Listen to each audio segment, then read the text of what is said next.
নমস্কার বন্ধুরা, cooking studio by কৌশানীতে আপনাদের সবাইকে স্বাগত। আজ আমি আপনাদের সঙ্গে শেয়ার করব তাল দিয়ে তৈরি একটি সুস্বাদু রেসিপি, তালের মালপোয়া। আশা করছি আপনাদের সবার ভালো লাগবে। তো চলুন ঝটপট রেসিপিটি দেখে নেওয়া যাক। মালপোয়া তৈরির জন্য প্রথমেই আমি একটি মিক্সিং বোল নিয়ে নিয়েছি। এখন এর মধ্যে নিয়ে নেব 1 কাপ পরিমাণে ময়দা। আর যে কাপ মেপে এখানে ময়দা নিয়ে নিয়েছি, ঠিক সেই কাপ মেপেই নিয়ে নেব 1 কাপ পরিমাণে সুজি আর 1 কাপ চিনি। এরপর এর মধ্যে দিয়ে দেব 2 টেবিল চামচ পরিমাণে গুঁড়ো দুধ আর সামান্য পরিমাণে একটু নুন আর সামান্য পরিমাণে মৌরি। সমস্ত শুকনো উপকরণ একটি চামচের সাহায্যে ভালো করে মিশিয়ে নেব।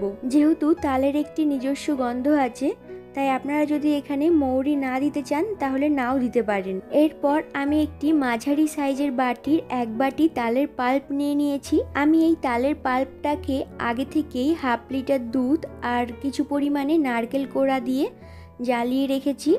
এখন এটা এর মধ্যে দিয়ে দেব। আপনারা চাইলে এখানে শুধু তালের পাল্পও অ্যাড করতে পারেন। আমি একটি নারকেলের অর্ধেকটা কুড়িয়ে রেখেছিলাম। এখন এই কোড়ানো নারকেলটা এর মধ্যে দিয়ে দেব। এরপর 1 কাপ পরিমাণে উষ্ণ গরম দুধ নিয়ে নিয়েছি। এখন এই দুধটা অল্প অল্প করে দেব আর একটি হ্যান্ড বিটারের সাহায্যে মিশিয়ে নেব। দুধটা একেবারে দেওয়া যাবে না, এইভাবে অল্প অল্প করে দিতে হবে আর মিশিয়ে নিতে হবে। কারণ তালের এই ব্যাটারটা খুব বেশি ঘনও হবে না, আবার খুব বেশি পাতলাও হবে না।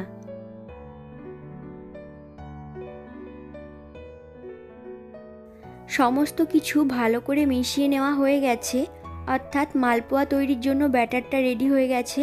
দেখুন ব্যাটারের ঘনত্বটা ঠিক এই রকম হবে, আর পুরোটা দুধ কিন্তু এখানে লাগেনি, কিছুটা পরিমাণে রয়ে গেছে। এরপর গ্যাস ওভেনে একটি কড়াই বসিয়ে তার মধ্যে দিয়ে দেব পরিমাণ মতো সাদা তেল। তেল গরম হয়ে গেলে ব্যাটারটাকে কোনো বড় চামচ কিংবা এইভাবে হাতায় করে তুলে নিয়ে তেলের মধ্যে দিয়ে দিতে হবে। এই সময় গ্যাসের ফ্লেম কিন্তু মিডিয়ামে থাকবে। প্রথমে হাই হিটে তেলটাকে গরম করে নিয়ে গ্যাসের ফ্লেম মিডিয়ামে করে দেব। যেহেতু একদম ডুবো তেলে মালপোয়াগুলো ভাজছি না, সেই জন্য একটু সাবধানে এইভাবে খুন্তি দিয়ে তেলটাকে মালপোয়ার ওপরের দিকে ছড়িয়ে দেব। এইভাবে মিডিয়াম ফ্লেমে একটু সময় নিয়ে মালপোয়াগুলোকে উল্টে পাল্টে ভেজে নেব।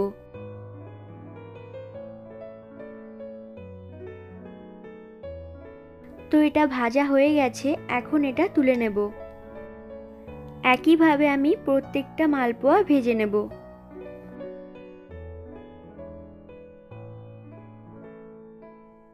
সবকটা মালপোয়া ভেজে নেওয়ার পর এগুলো দেখতে যাতে আরও সুন্দর লাগে, সেজন্য কয়েকটা চিনেবাদাম কুচি ওপর থেকে ছড়িয়ে দিয়েছি। তো বন্ধুরা, বাড়িতে অবশ্যই এই রেসিপিটি ট্রাই করবেন আর কেমন লাগলো আমাকে কমেন্ট বক্সে জানাবেন।